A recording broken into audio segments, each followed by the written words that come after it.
Have you ever wondered how a nation can rise from the ashes of division to become a beacon of hope, only to face new, complex challenges in its path?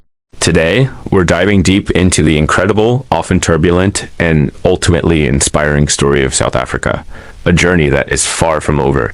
South Africa's story begins long before the headlines we know today. For thousands of years, this land at the southern tip of Africa was home to indigenous peoples like the Khoisan and various Bantu-speaking groups.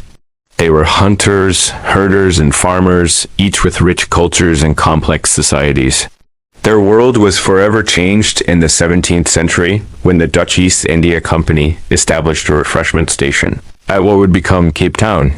This small outpost was the seed from which a new, deeply unequal society would grow. As Dutch settlers, known as Boers, moved further inland, they clashed with indigenous populations over land and resources. The arrival of the British in the early 19th century added another layer of complexity, leading to conflicts not just between Europeans and Africans, but also between the British and the Boers. The discovery of diamonds and gold in the late 1800s transformed the region's economy overnight. This mineral revolution fueled immense wealth for a few, but it was built on the backs of cheap, exploited labor, laying the groundwork for a system of racial segregation. This system was brutally formalized in 1948 with the rise of the National Party and the implementation of Apartheid, an Afrikaans word meaning apartness. Apartheid wasn't just simple segregation. It was a cruelly systematic and legal framework designed to separate people by race in every aspect of life.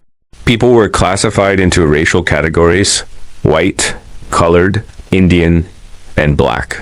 Where you could live, what job you could have, who you could marry, and even which park bench you could sit on were all dictated by the color of your skin. The black majority, over 80% of the population, were relegated to just 13% of the land in designated homelands or Bantustans. They were treated as foreigners in their own country. But oppression breeds resistance. The fight against apartheid was long and arduous. Organizations like the African National Congress, or ANC, initially pursued nonviolent protests, inspired by leaders like Chief Albert Luthuli. But after the Sharpeville massacre in 1960, where police opened fire on peaceful protesters, the struggle took a new turn. The ANC formed a military wing, Umkhonto we Sizwe, Spear of the Nation. A young lawyer named Nelson Mandela became a central figure in this resistance. His activism led to his arrest, and at the Rivonia trial in 1964, he delivered a powerful speech from the dock, famously declaring he was prepared to die for the ideal of a democratic and free society. He was sentenced to life in prison, spending 27 years incarcerated, most of them on the harsh Robben Island. While Mandela was imprisoned, the struggle continued both inside and outside South Africa. Figures like Steve Biko championed the Black consciousness movement, instilling pride and self-reliance. International pressure mounted, with boycotts, sanctions, and cultural isolation turning South Africa into a pariah state. The Soweto uprising of 1976, where thousands of students protested the mandatory use of Afrikaans in schools, drew global condemnation as police responded with brutal force. By the late 1980s, the apartheid regime was cracking under the immense pressure. In 1990, President F.W. de Klerk made a historic announcement. He unbanned the ANC and other anti-apartheid organizations and declared the unconditional release of Nelson Mandela. The world watched, holding its breath. As Mandela walked free on February 11th, 1990, is a moment of pure, unadulterated hope. What followed was a difficult and tense period of negotiations.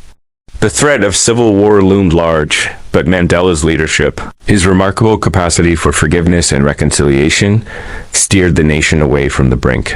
He and de Klerk worked to dismantle apartheid, leading the country towards its first ever democratic election where all citizens, regardless of race, could vote. On April 27, 1994, South Africans of all colors stood in long, winding queues for hours, united in a shared dream. It was a day of celebration, a festival of democracy. Nelson Mandela was elected as the first black president of a free South Africa. He famously said, "Never, never, and never again shall it be that this beautiful land will again experience the oppression of one by another." Under his presidency, the Truth and Reconciliation Commission was established. Led by Archbishop Desmond Tutu, it aimed to heal the nation's wounds by allowing victims to share their stories and perpetrators to confess their crimes in exchange for amnesty. It was a painful but necessary process to confront the past without descending into a cycle of revenge. This new rainbow nation, as Tutu called it, was a symbol of hope for the entire world. But the journey didn't end in 1994. The political freedom won was just the first step. The true challenge was, and still is, tackling the deep economic and social inequalities left behind by centuries of oppression. The legacy of apartheid is not easily erased. Today, South Africa is one of the most unequal countries in the world. While a black middle class has emerged, widespread poverty, unemployment, and lack of access to quality education and healthcare remain critical issues, disproportionately affecting the black majority. The promise of land reform, a key component of redressing historical injustice, has been slow and fraught with difficulty. The country also grapples with high crime rates and issues of corruption, which have eroded public trust and hampered development. The initial euphoria of the post-apartheid era has given way to a more sober reality.